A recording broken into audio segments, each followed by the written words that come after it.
Come si batte allora la Fiorentina? Che partita sarà questa finale di Coppa Italia tra Fiorentina ed Inter? Analisi tattica totale con cui vi porto alla scoperta dei segreti dell'avversario dell'Inter nella finale di Coppa Italia, la prima finale che affronteremo, che ci attende in queste settimane, una finale che nasconde però molte insidie a cui dobbiamo prestare attenzione. Analizziamo quindi per bene come gioca la Fiorentina, quali sono i punti di forza e quelli di debolezza della squadra di Vincenzo Italiano, che partita sarà all'Olimpico di Roma e come quindi l'Inter può battere questa Fiorentina. Vi do subito uno spoiler: ho individuato quello che secondo me è il principale punto debole dove l'Inter può andare a far male a questa Fiorentina, e attenzione però anche ad una possibile novità di Simone Inzaghi che potremo vedere in questa gara e non solo. Ben ritrovati intanto, innanzitutto, amiche ed amici passioni interisti, in questo nuovo episodio di oggi. Vi chiedo subito di lasciare un mi piace se non l'avete ancora fatto, iscrivetevi al canale per non perdervi neanche uno di questi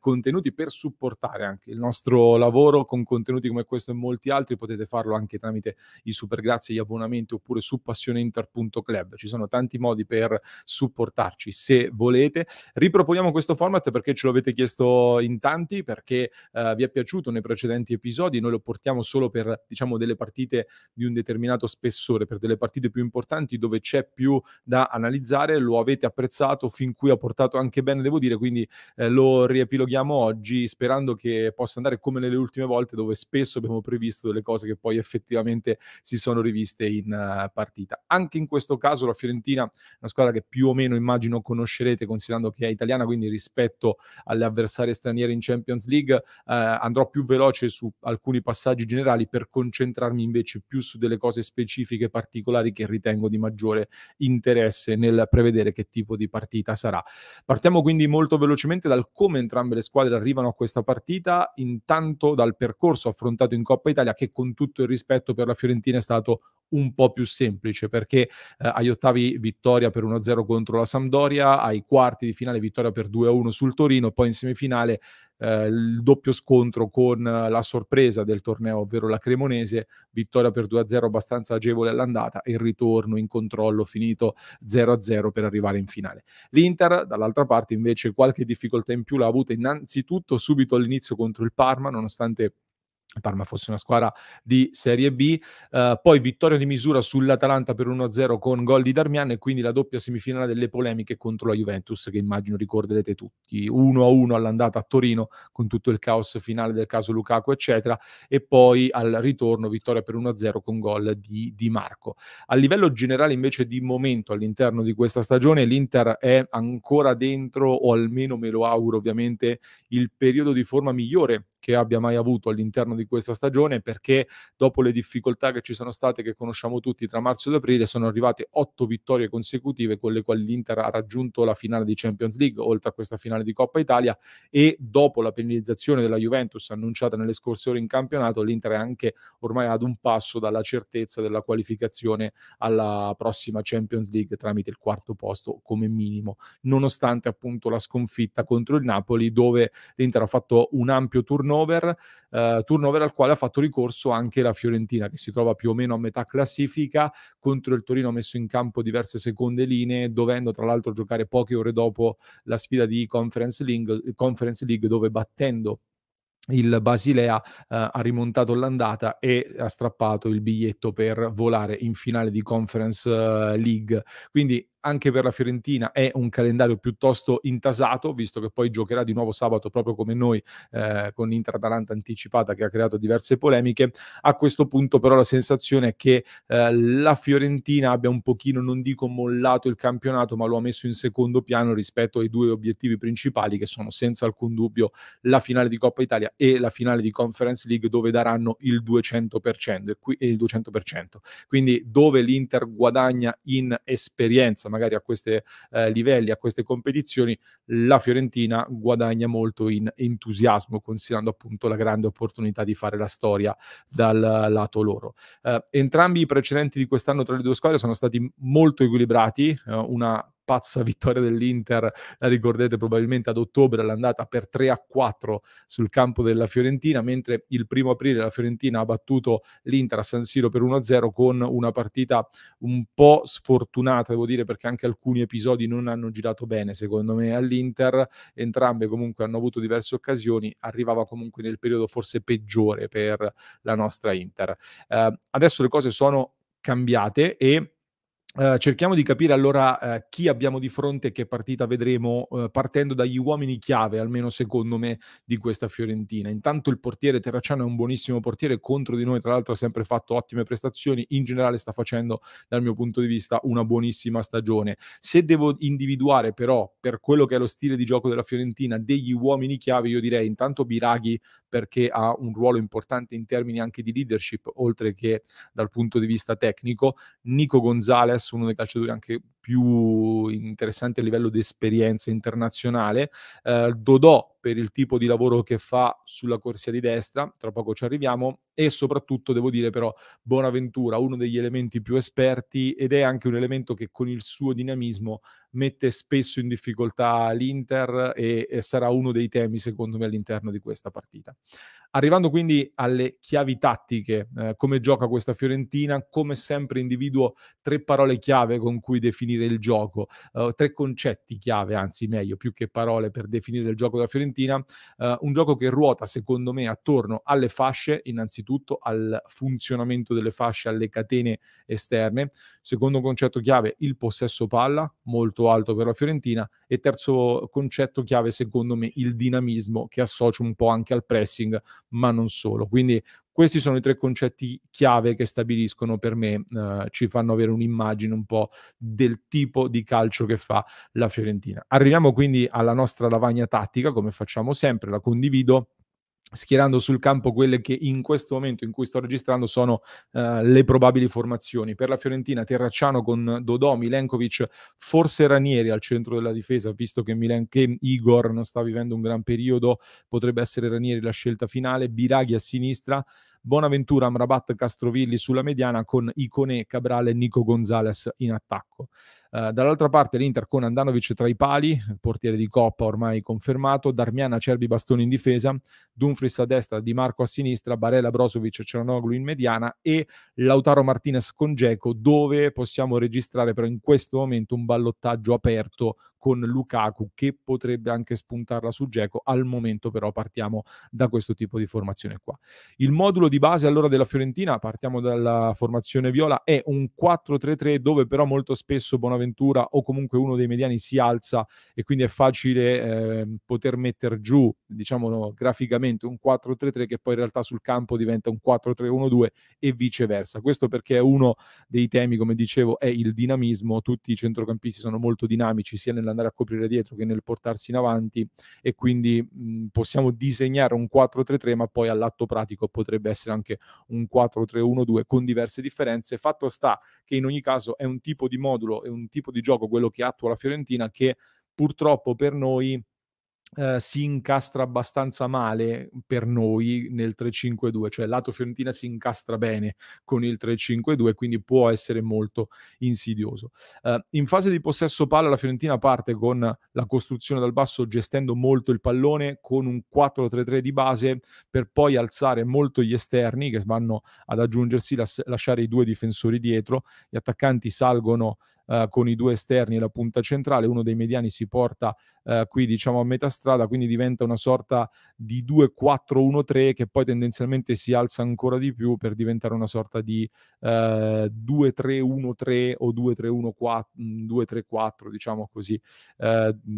per quanto riguarda l'azione offensiva. Comunque entrambi gli esterni si aggiungono, uno dei trequartisti si avvicina, uno delle mezzali si avvicina all'attaccante e gli attaccanti sono molto alti ovviamente. Questa è la costruzione con cui parte la Fiorentina. In fase di non possesso invece si parte tendenzialmente da una situazione di 4-2-4, nel senso che se è la difesa dell'Inter ad avere il possesso palla, gli attaccanti si alzano molto, inizia una fase di pressing importante dove la Fiorentina cerca di recuperare il pallone alti, lasciando i 2 mediani dietro, cercando di mantenere una linea difensiva a 4 dietro. Poi se la prima linea di pressing viene superata, la Fiorentina cerca di recuperare, e se l'azione non è rapidissima cercano di posizionarsi in una sorta di 4-5-1 che fa molta densità con due linee strette, cercando di creare tanta densità soprattutto qui in mezzo per evitare le imbucate, perché questo è uno, diciamo, dei punti deboli della Fiorentina, ovvero le imbucate sugli inserimenti di cui tra pochissimo parliamo. Come stile di gioco è una squadra che, come dicevo, tende ad avere molto il possesso palla, fa correre molto di più il pallone rispetto ai calciatori, quindi tendenzialmente la Viola gioca, diciamo, con delle azioni piuttosto manovrate, prima di innescare poi quelli che sono i meccanismi offensivi, dove si va a premiare l'inserimento dei due esterni d'attacco, soprattutto con la prima punta centrale che lavora molto per i compagni, cerca di lavorare molto per fare la sponda e per generare gli spazi per i compagni. Anche per questo la Fiorentina, secondo me, è una squadra che non segna moltissimo. In realtà sta migliorando nell'ultimo periodo, Jovic e Cabral entrambi si stanno un pochino sbloccando, soprattutto in Europa, però tendenzialmente l'attaccante gioca per la squadra e la Fiorentina cerca di innescare gli esterni, dove sia Iconé che Nico Gonzalez cercano di partire dall'esterno, poi sono bravi nel dribbling per poi accentrarsi e provare il tiro a giro, o comunque il tiro con il piede, partendo da piede invertito sostanzialmente. Quindi il ruolo dell'attaccante non sempre è quello di finalizzatore, anzi molto spesso favorisce gli esterni, inevitabilmente, ecco, perdono qualcosina a livello di efficacia, e tra poco vi do anche un paio di numeri. Oppure un'altra situazione, loro gestiscono il possesso palla, come detto, cercano di posizionarsi in modo che gli esterni salgano molto, e da queste posizioni qui può innescare o Biraghi, che molto spesso va al cross, cercando sia il cross alla Bastoni da questa posizione, sia il cross arrivando sul fondo, se c'è l'opportunità di scambiare, grazie soprattutto a Nico Gonzalez che viene più in mezzo e gli libera lo spazio. E dall'altro lato invece Dodò partecipa ancora di più alla manovra, è spesso anche un po' più alto a livello di posizione, e da queste situazioni di gioco qui la Fiorentina cerca di andare o al cross, come dicevamo, oppure a premiare gli inserimenti da dietro. Quello che lo fa più di tutti è Bonaventura, ed è quello che ci mette spesso più in difficoltà, quindi bisognerà essere molto attenti nel seguire i suoi movimenti e capire da dove parte. Oppure Castrovilli ha anche l'arma del tiro da fuori, dove è molto insidioso, e quindi molto spesso anche sulle ribattute della difesa, oppure con l'attaccante, se non ha lo spazio per il tiro, può andare a scaricare su Castrovilli che può andare alla conclusione. C'è anche Barak, per esempio, che può entrare dalla panchina. Ci possono mettere in difficoltà in questo modo qui, quindi o l'inserimento da dietro di Bonaventura e in generale delle mezze ali che vengono favorite dal lavoro che fanno gli attaccanti, o il tiro del calciatore che arriva a rimorchio da dietro. Queste sono situazioni a cui dovremo prestare particolarmente attenzione, secondo me, considerando tra l'altro che la Fiorentina, come vi dicevo a proposito di numeri, è una delle squadre che più di tutte calcia in porta rispetto appunto al campionato italiano, anche se la precisione non è elevatissima, almeno fino a questo momento. È una squadra molto pericolosa sui calci piazzati, quindi sui calci da fermo, segna molto e subisce poco, mentre dal punto di vista poi anche dell'atteggiamento è una squadra piuttosto fallosa, con dei buoni dribblatori che andranno tenuti d'occhio nell'1 contro 1. Dall'altro lato però quali possono essere allora le chiavi con cui l'Inter può far male a questa Fiorentina? Detto che sui calci piazzati avremo più difficoltà del solito contro una squadra che li gestisce abbastanza bene. Rimanendo sulla tattica, prima di andare poi a delle ultime considerazioni, l'Inter ha un gioco ormai consolidato, entrambe le squadre si conoscono bene, gli allenatori si conoscono molto bene,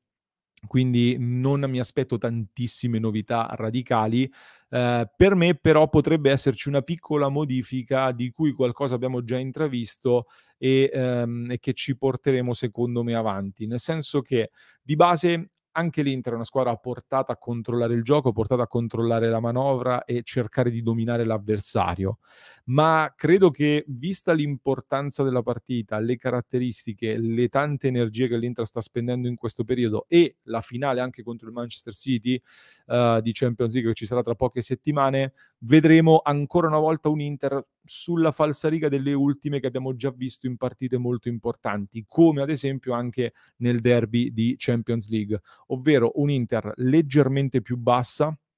a livello proprio di baricentro, con gli attaccanti magari lasciati un pochino più alti, quindi a generare una sorta di buco che si viene a creare, lo abbiamo visto nelle ultime occasioni, tra il reparto difensivo composto da tutti questi calciatori e i 2 attaccanti un po' più alti, dove poi dovranno essere bravissimi gli esterni e le mezze ali ad andare ad accorciare il prima possibile quando recupereremo palla. Una squadra anche un po' più stretta a livello di ampiezza, proprio a livello di larghezza della squadra, da esterno ad esterno, da quinto a quinto, tendenzialmente in fase di non possesso palla, soprattutto, e dove Brozovic e Çalhanoğlu secondo me saranno 2 elementi fondamentali. Perché? Perché tendenzialmente loro proveranno a pressarci alti e quindi dovremo essere bravi ad uscire da questa linea di pressing, ma soprattutto dovremo essere bravi ad innescare rapidamente gli esterni, perché come dicevo sia Biraghi che Dodò tendenzialmente sono alti. Più dei 2, diciamo, quello più alto solitamente è Dodò, e Di Marco molto spesso, l'abbiamo visto, un esempio lampante nella gara contro la Juventus, che si sta aggiungendo sempre di più per andare ad attaccare alle spalle dei difensori. L'Inter cerca di generare questa linea a 4 offensiva per generare degli 1 contro 1, dove Di Marco è molto bravo a scappare alle spalle del difensore e poi fare anche un movimento a rientrare in area di rigore se gli attaccanti poi si muovono cercando di portar via il difensore. Quindi Di Marco in questo senso alle spalle di Dodò secondo me sarà un elemento molto importante, quindi Brozovic e Çalhanoğlu dovranno essere bravi ad andare ad innescarli rapidamente quando sia Di Marco che Dumfries scapperanno alle spalle dei rispettivi avversari. Il vero punto debole però della Fiorentina secondo me è leggermente più indietro e si incastra bene con il punto di forza dell'Inter, perché si trova nella zona tra il terzino e il difensore centrale, quindi tra Milenkovic e Dodò in questo caso e tra Ranieri e Biraghi. In questa zona di campo qui la Fiorentina corre i propri, diciamo, pericoli maggiori e da lì spesso, soprattutto contro di noi, ma non solo, arrivano i gol o comunque le azioni pericolose. Nel senso che la Fiorentina cerca sempre di mantenere dietro una linea a 4. Quindi spesso alzandosi Dodò può capitare che Bonaventura o Castrovilli, è capitato per esempio in una gara contro l'Inter che Castrovilli si abbassasse in questa situazione qua e inevitabilmente con Dodò che magari deve rincorrere, deve tornare, Castrovilli andando ad occupare questa zona di campo qui per mantenere intatta la difesa a 4, difensivamente perde qualcosina negli inserimenti. Quindi ci sono 2 opzioni, uno per Lautaro che può scappare e ricevere magari palla dai centrocampisti o anche da Dzeko che è venuto incontro. Lautaro può scappare tra Castrovilli e Milenkovic liberandosi in questa zona di campo. Lo stesso può fare magari Dumfries da quest'altra parte dando una linea di passaggio, oppure anche Barella. Sarà molto importante l'inserimento di Barella soprattutto da questo lato qui. Barella contro la Fiorentina anche al Franchi ha creato diversi pericoli alla Fiorentina con questi inserimenti proprio in questa zona di campo qua, che nasceva o da una sponda di Brozovic o dalla classica giocata che l'Inter molto spesso sta facendo, cioè dalla sponda di Dzeko intendevo, cioè Brozovic può andare verticale sull'attaccante, poi l'attaccante può decidere o di darla subito se gli inserimenti sono già partiti, oppure di scaricare magari su una delle 2 mezzali, in questo caso potrebbe essere ad esempio Çalhanoğlu, che poi ha la possibilità di andare al cross per l'inserimento di Barella o di Dumfries alle spalle dei difensori appunto. Queste situazioni qui la Fiorentina le soffre molto, quindi la scelta di Dzeko può essere una scelta interessante nel momento in cui viene a portar fuori uno dei difensori e genera un po' di scompiglio dietro, dove appunto sia Lautaro è molto bravo a tagliare e a creare queste situazioni qua, oppure anche Di Marco bravo a tagliare dalla sinistra, ad andare ad occupare in mezzo questa situazione qui, dato cui poi aveva segnato anche contro la Juventus. La scelta di Dzeko quindi può essere una scelta logica in questo senso. Personalmente però, considerando che ci sarà probabilmente un Inter un po' più bassa e visto anche il momento di forma, Lukaku credo che potrebbe essere devastante in una partita di questo tipo, andando ad attaccare la Fiorentina in questo modo qua. Per cui forse per me l'avvicendamento Lukaku-Dzeko dovrebbe iniziare già da questa partita, in vista poi anche delle prossime. Ehm, quindi le verticalizzazioni rapide da parte dell'Inter saranno fondamentali, con Çalhanoğlu che, se non sarà subito pressato qui in questa zona qui, si posizionerà un po' più verticale rispetto a Brozovic, come fa anche Mkhitaryan, per dare una linea di passaggio in più da cui poi gestire i rifornimenti per gli attaccanti e gli esterni. Quindi attenzione al doppio playmaker, molto importante, perché dovranno fare le prove, secondo me, in vista anche della finale di Champions League. E poi ovviamente una delle nostre principali abilità è quella di recuperare palla quando la Fiorentina, quando la squadra avversaria genera, sta costruendo dal basso, recuperare palla molto alti e poi andare subito in verticale, subito in porta. È una delle cose che l'Inter fa meglio, da cui crea più pericoli. In questo senso Mkhitaryan è uno che lo faceva e lo fa molto molto bene. L'assenza di Mkhitaryan peserà molto, perché è un giocatore che tra l'altro la Fiorentina soffre parecchio a livello anche di inserimenti. Dal punto di vista difensivo però io credo che l'Inter, con il ritorno di Çalha e Brozovic in questa zona di centrocampo, l'Inter ritrovi più equilibrio dietro, e quindi con Çalha, Brozovic e Barella secondo me guadagniamo qualcosina in più a livello di gestione degli inserimenti dei centrocampisti, delle mezze ali della Fiorentina a rimorchio, soprattutto quando gli attaccanti, come detto, partono dall'esterno e vengono a convergere verso il centro. Quindi per l'Inter la parola chiave magari può essere maggiore equilibrio, sulla falsariga anche di alcune cose che abbiamo visto nelle ultime gare con la Fiorentina, dove in alcuni casi appunto l'equilibrio non è stato gestito molto bene, e loro poi sono velocissimi a ripartire con le loro fasce, soprattutto Iconè, Nico Gonzalez stesso, e ci hanno fatto molto male in questo. Quindi attenzione a questa chiave. Per il resto la Fiorentina, come dicevo, potrà puntare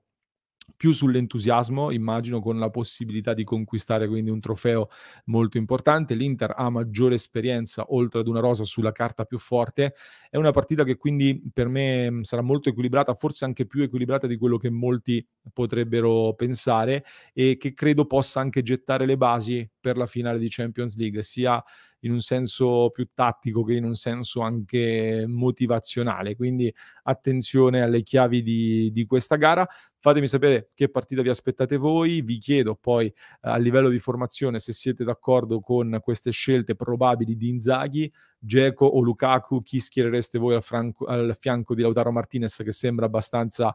certo del posto? Vi ricordo, partita che inizia alle ore 21, noi saremo in diretta dalle 17 con la nostra lunga maratona, quindi mi raccomando, seguiteci, iscrivetevi, seguiteci nel club di Passione Inter per far parte della nostra community, www.passioneinter.club. E vi lascio, per chi ci ascolta in podcast, in descrizione il link ad un altro approfondimento da non perdere. Per chi ci segue da YouTube invece vi basta cliccare proprio qui.